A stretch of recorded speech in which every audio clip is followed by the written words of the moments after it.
अस्सलाम वालेकुम दोस्तों, खुश आमदीद। आज की वीडियो शुरू करने से पहले मैं आपसे एक सवाल पूछना चाहता हूँ। एक ऐसा सवाल जो शायद आज रात आपको सोने ना दे। एक ऐसा सवाल जिसका जवाब पाकिस्तान की आने वाली नस्लों की तकदीर तय करेगी। क्या पाकिस्तान अपनी 77 साला नजरियाती बुनियाद को एक झटके में बेचने के लिए तैयार है? और क्या वो कौम जो कायदे आजम के उसूलों पर बनी थी, आज उन उसूलों को महज चंद डॉलर्स के एवज गिरवी रखने वाली है? दोस्तों, आज हम बात करेंगे उस इब्राहिमी मुआहदे की जो बज़ाहिर अमन का पैगाम लगता है, जिसका नाम सुनकर दिल में सुकून आता है, लेकिन अंदर से ये एक जहरीला जाल है जो पाकिस्तान, सऊदी अरब और कतर को एक ऐसी दलदल में धकेल रहा है जिससे निकलना तकरीबन नामुमकिन होगा।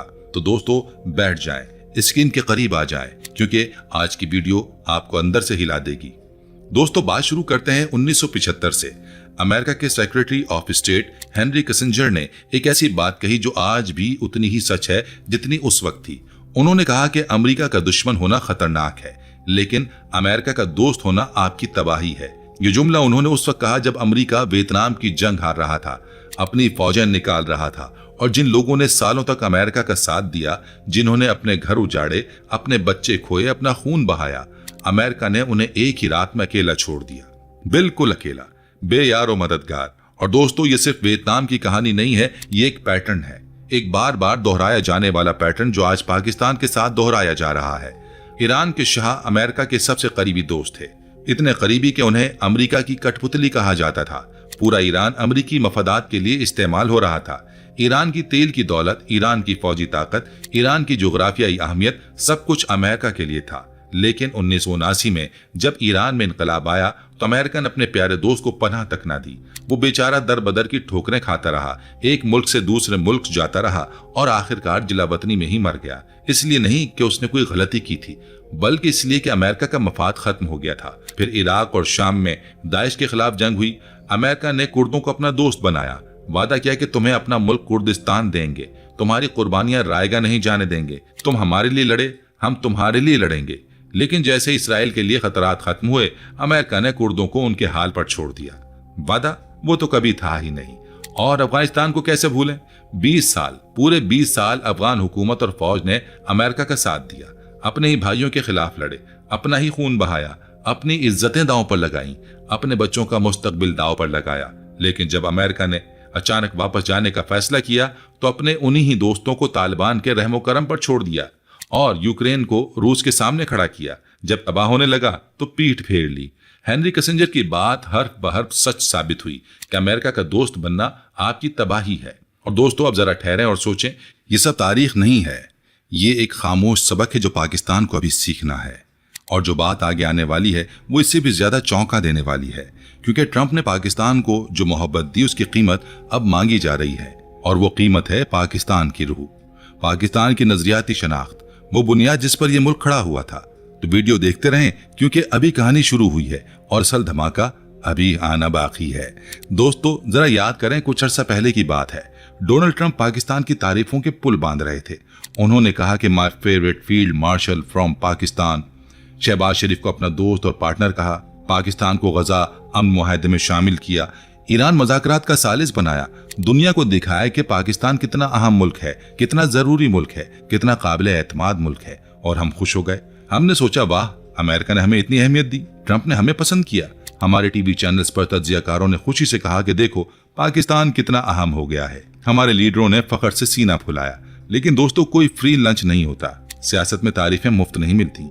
हर तारीफ के पीछे एक मुतालबा छुपा होता है, हर गर्मजोशी के पीछे एक सौदा होता है, हर मुस्कुराहट के पीछे एक चाल होती है।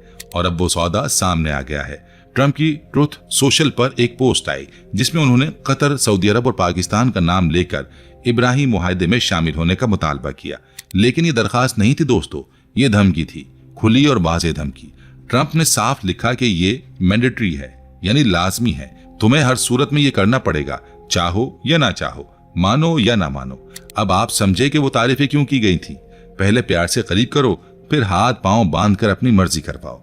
यही अमरीकी सियासत है, यही अमरीकी हिकमत अमली है, और यही अमेरिका का वो पुराना पैटर्न है जो आज पाकिस्तान पर आजमाया जा रहा है। लेकिन दोस्तों, अभी रुकें, क्योंकि असल सवाल ये है कि ये इब्राहिमी मुआहदा आखिर है क्या, इसके पीछे क्या साजिश छुपी हुई है। और पाकिस्तान के लिए इतना खतरनाक क्यों है कि कायद आजम ने अपनी जिंदगी में ही इसकी बुनियाद को रद्द कर दिया था। ये सब जानने के लिए वीडियो को आखिर तक देखें, क्योंकि अगला हिस्सा आपकी आंखें खोल देगा और आपको एहसास हो जाएगा कि यह सिर्फ एक मुआहिदा नहीं बल्कि एक मुकम्मल साजिश है जो दहाइयों से फैलाई जा रही है। दोस्तों, 2020 की बात है। ट्रंप के पहले सदारती दौर में मुत्तहिदा अरब इमारात और बहरीन ने इसराइल के साथ एक मुआहिदा किया। उस मुआहिदे को नाम दिया गया इब्राहिम एकॉर्ड, यानी इब्राहिमी मुआहिदा। बाद में सूडान और मराकेश भी इसमें शामिल हो गए। और ये भी जहन में रहे कि ईरान और अमेरिका की जंग के दौरान सबसे ज्यादा ईरान ने इन्हीं दो ममालिक यानी यूएई और बहरीन को निशाना बनाया था। शायद इसीलिए उन्होंने अमेरिकन छतरी तले आने में जल्दी दिखाई। बज़ाहिर इस मुआहिदे की कहानी बहुत खूबसूरत है। ये कहता है कि हम सब इब्राहिम अलैहिस्सलाम की औलाद हैं, यहूदी भी, मुसलमान भी और ईसाई भी, तो हम आपस में क्यों लड़ें? आओ दुश्मनी भुलाएं, आओ इसराइल को तस्लीम करें, आओ तिजारत करें, सिफारत खाने खोलें, सयाहत शुरू करें और मिलजुल कर खुशहाल रहें। सुनते हुए अच्छा लगता है ना? लेकिन दोस्तों, इस खूबसूरत पैकेज के अंदर जो जहर छुपा हुआ है वो ये है कि इस मुआहिदे का असल मकसद फलस्तीन के मसले को हल करना नहीं बल्कि उसे हमेशा के लिए दफन करना है। ये मुआहिदा कहता है कि फलस्तीन का मसला हल किए बगैर, फलस्तीनियों को इंसाफ दिए बगैर, उनकी जमीनें वापस किए बगैर, उनके घर वापस किए बगैर मुसलमान मुल्क इसराइल को एक जायज मुल्क मान लें और फिर बिल्कुल ऐसे बर्ताव करें जैसे कुछ हुआ ही नहीं, जैसे 80,000 शहीद हुए ही नहीं, जैसे मस्जिद अक्सा की बेहुरमती हुई नहीं, जैसे फलस्तीनी बच्चों का खून बहा ही नहीं, जैसे लाखों फलस्तीनी बेघर हुए ही नहीं। और जब ये हो जाएगा तो इसराइल के लिए तीसरी बार हैकल सुलेमानी बनाना कोई मसला ही नहीं होगा। ये कोई मुआहिदा नहीं बल्कि ये एक अजीम धोखा है। दोस्तों, जरा एक लम्हे के लिए सोचें। गजा में 70 से 80,000 शहीद हो चुके हैं, जिनमें अक्सरियत मासूम बच्चों की है। वो बच्चे जिनका कोई कसूर न था, वो बच्चे जो अपने घरों में खेल रहे थे, स्कूल जा रहे थे, अपनी माओ के आंचल में सो रहे थे। क्या ये इब्राहिमी मुआहिदा हो जाने के बाद वो बच्चे हमें माफ करेंगे? क्या उनकी माओ की आहें हमारा पीछा नहीं करेंगी? क्या उनके खून की सुर्खी हमारे दामन से कभी धुल सकेगी? और सबसे बड़ा सवाल यह है कि इस मुआहिदे का नाम इब्राहिमी क्यों रखा गया? आया ये महज इत्तफाक था या इसके पीछे एक गहरी नफ्सियाती चाल छुपी हुई है? वीडियो जारी है क्योंकि इस सवाल का जवाब आपको अंदर तक हिला देगा। दोस्तों, ये सिर्फ एक मुआहिदा नहीं है बल्कि एक नफ्सियाती जंग है। और इस नफ्सियाती जंग का सबसे बड़ा हथियार यह है कि इस मुआहिदे को हजरत इब्राहिम अलैहिस्सलाम के मुबारक नाम से जोड़ा गया है। क्यों?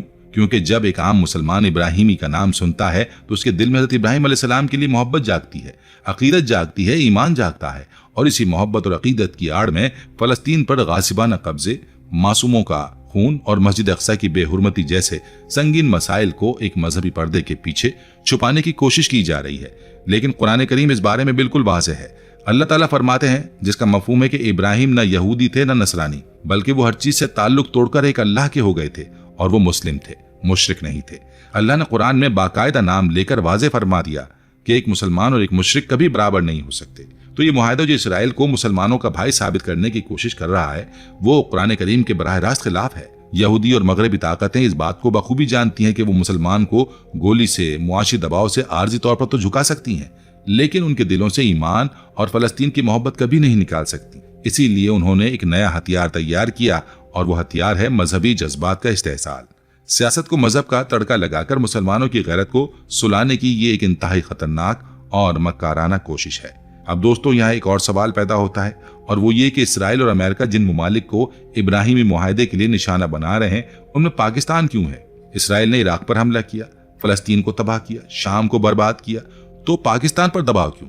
इस सवाल का जवाब जानना बहुत जरूरी है, क्योंकि जवाब समझ में आ जाए तो पूरी साजिश सामने आ जाती है और आपको अंदाजा हो जाता है कि ये खेल कितने बड़े पैमाने पर खेला जा रहा है। वीडियो देखते रहें क्योंकि अभी सबसे अहम बात बाकी है। दोस्तों, पाकिस्तान और इसराइल का मामला सिर्फ सियासी नहीं बल्कि ये नजरियाती है, ईमानी है, तारीखी है। कायद आज़म मोहम्मद अली जिन्ना ने अपनी जिंदगी में ही दो टोक ऐलान कर दिया था कि पाकिस्तान कभी भी इसराइल को तस्लीम नहीं करेगा। और इससे भी आगे जाकर उन्होंने कहा कि इसराइल एक नाजायज रियासत है, यानी एक ऐसा मुल्क जो होना ही नहीं चाहिए था। यह महज एक बयान नहीं था बल्कि ये पाकिस्तान की नजरियाती बुनियाद थी, ये पाकिस्तान का वजूद था, ये पाकिस्तान की शनाख्त थी। और इसीलिए आज भी पाकिस्तान के पासपोर्ट पर लिखा हुआ है कि ये पासपोर्ट सिवाय इसराइल के दुनिया के हर मुल्क के लिए कारआमद है। जरा सोचें, पाकिस्तान ने अरब इसराइल जंग में अरब कौमों के साथ मिलकर इसराइल के खिलाफ लड़ा, पाकिस्तानी पायलटों ने अरब मुल्कों की तरफ से जंग लड़ी। ये पाकिस्तान का खून है जो इस मसले से जुड़ा हुआ है। अब जरा सोचे कि इस मुल्क के अवाम को जब ये पता चले कि इसराइल को तस्लीम कर लिया गया और वो भी इब्राहिमी मुआहिदे जैसे धोखे के जरिए, तो सोचे इस मुल्क के अंदर क्या हंगामा होगा। ये वो कौम है जो महंगाई में भी खामोश रहती है, टैक्सों पर भी सब्र करती है, अपने हक के लिए शायद बाहर ना निकले, लेकिन इस मसले पर यह खामोश नहीं बैठेगी। कभी नहीं। और यही वो हकीकत है जो इसराइल और अमेरिका भी जानते हैं। और यही वजह है दोस्तों कि ट्रंप ने इस बार पाकिस्तान को मारा नहीं, बल्कि पहले प्यार किया और फिर उसके हाथ पांव बांधकर उसे मजबूर कर दिया है। पाकिस्तान की मौजूदा सूरत हाल ये है कि अगर वो इनकार करता है तो इसकी मईशत तबाह हो जाएगी, क्योंकि IMF और वर्ल्ड बैंक इसकी इमदाद बंद कर देंगे। अमेरिका और उसके इत्तेहादी पाकिस्तान को अकेला कर देंगे। UAE और बहरीन जैसे ममालिक और सऊदी अरब जैसे अमरीकी इत्तेहादी से पाकिस्तान की सबसे ज्यादा तरसीलात ज़र आती हैं। लाखों पाकिस्तानी इन ममालिक में काम करते हैं और अपने घरों को पैसे भेजते हैं। अगर इन ममालिक पर दबाव डाला गया और पाकिस्तानियों के वीजे रोके गए या तरसीलात ज़र बंद हुई तो पाकिस्तान की मईशत चंद महीनों में ही दम तोड़ देगी। अब इसका साफ मतलब यह है कि ट्रंप की इन तारीफों और चौधराहट की कीमत अदा करने का वक्त आ गया है। मतलब कोई फ्री लंच नहीं होता जो ये समझ रहे थे।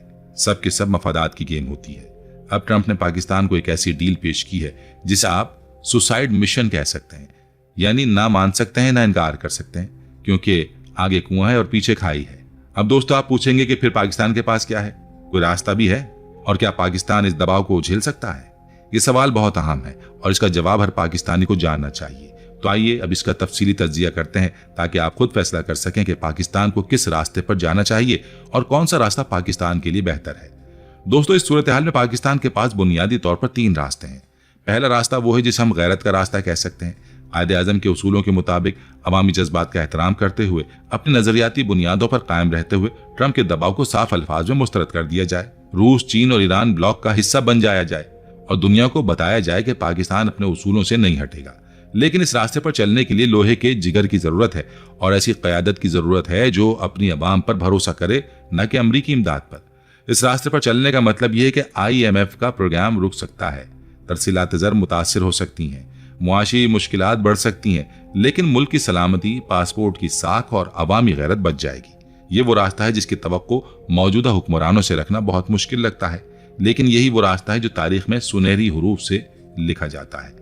दूसरा रास्ता वो है जिसे तस्लीम का रास्ता कह सकते हैं। मुआशी तबाही और बैनुल अक़वामी तन्हाई के डर से इब्राहिमी मुआहदे का हिस्सा बन जाया जाए और इसराइल को तस्लीम कर लिया जाए। कागजों पर पाकिस्तान को मुआशी रिलीफ मिलेगा, कर्जे दोबारा शेड्यूल हो जाएंगे और अमरीकी फंड भी आ सकते हैं और बेहतर तिजारती मुआहदे भी हो सकते हैं। लेकिन दोस्तों ये रिलीफ आर्जी होगा, क्योंकि वही बात है कि जब तक मतलब पूरा होगा तो ये दोस्त रहेंगे, लेकिन जैसे ही अवाम सड़कों पर निकली और इनकलाब आया, अमेरिका इस क़यादत को अकेला छोड़कर आगे निकल जाएगा, बिल्कुल वैसे जैसे वियतनाम में, ईरान में और अफगानिस्तान में हुआ।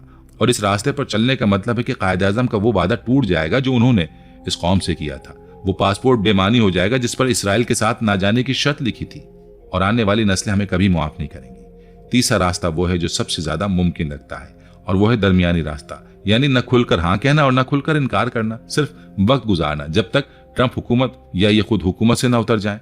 ये कहा जाए कि हम उसूलन अमन की हिमायत करते हैं, लेकिन पाकिस्तान में भी शदीद सियासी, इसलिए हम फौरी तौर पर ऐसा कोई बड़ा फैसला करने की पोजीशन में नहीं है।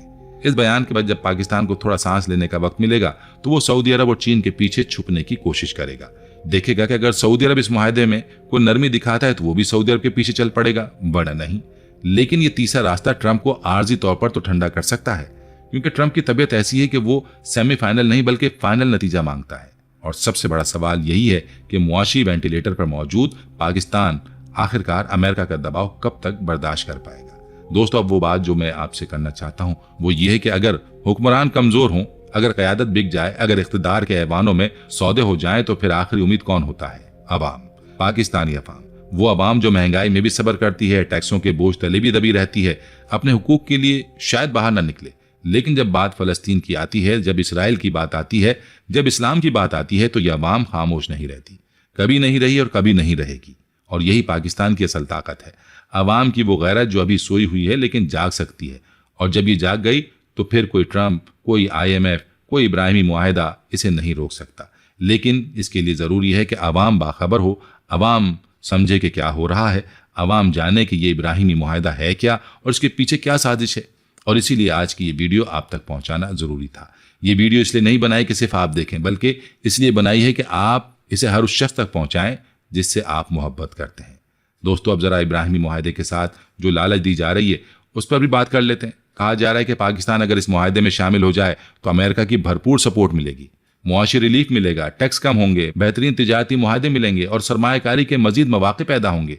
लेकिन दोस्तों ये सब कागजों पर है, ये सब वादे हैं और अमेरिका के वादों की तारीख आपके सामने है। वियतनाम को वादा किया फिर छोड़ा, ईरान के शाह को वादा किया फिर छोड़ा, अफगानिस्तान को वादा किया फिर छोड़ा, यूक्रेन को वादा किया फिर छोड़ा।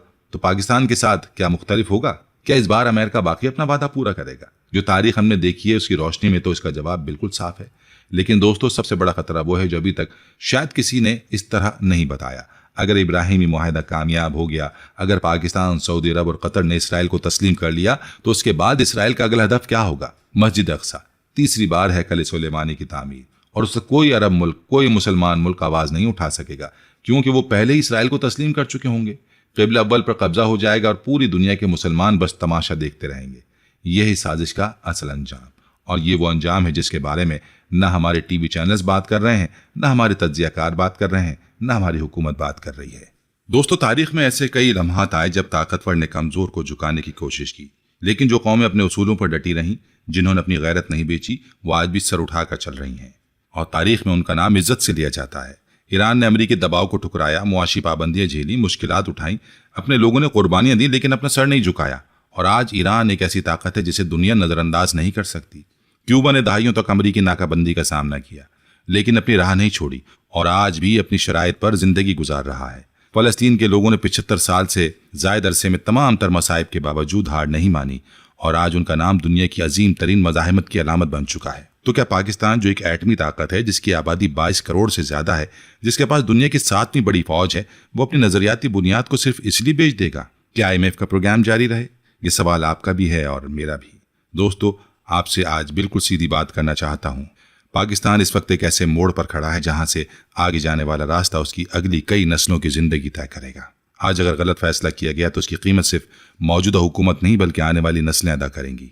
आपके बच्चे अदा करेंगे, उनके बच्चे अदा करेंगे। और अगर सही फैसला किया गया, उसूलों पर डटा गया, गैरत का सौदा नहीं किया गया, तो फिर चाहे मुआशी मुश्किलात हों, चाहे बैनुल अक़वामी दबाव हो, अल्लाह की मदद जरूर आती है, क्योंकि अल्लाह ने कुरान में फरमाया है कि अगर तुम अल्लाह की मदद करोगे तो अल्लाह तुम्हारी मदद करेगा और तुम्हारे कदम मजबूत करेगा। तो दोस्तों, पाकिस्तानी कौम की तारीख गवाह है कि जब भी ये कौम मुत्तहिद हुई, जब भी ये कौम अपने ईमान पर डटी रही, अल्लाह ने इसे मुश्किल से निकाला।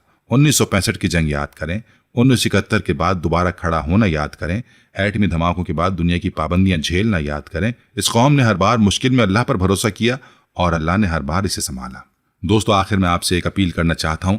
आज हमने देखा कि अमेरिका की दोस्ती की असल कीमत क्या होती है, इब्राहिमी मुआहदा क्या है और इसके पीछे क्या साजिश छुपी हुई है, इसराइल को तस्लीम करने का असल मकसद क्या है, और मस्जिद अक्सा को खतरा किससे है, पाकिस्तान पर किस तरह दबाव डाला जा रहा है, और पाकिस्तान के सामने कौन से रास्ते हैं। लेकिन सबसे बड़ा सवाल जो मैं आपसे पूछना चाहता हूं वो ये है कि आपको क्या लगता है, पाकिस्तान किस समत जाएगा?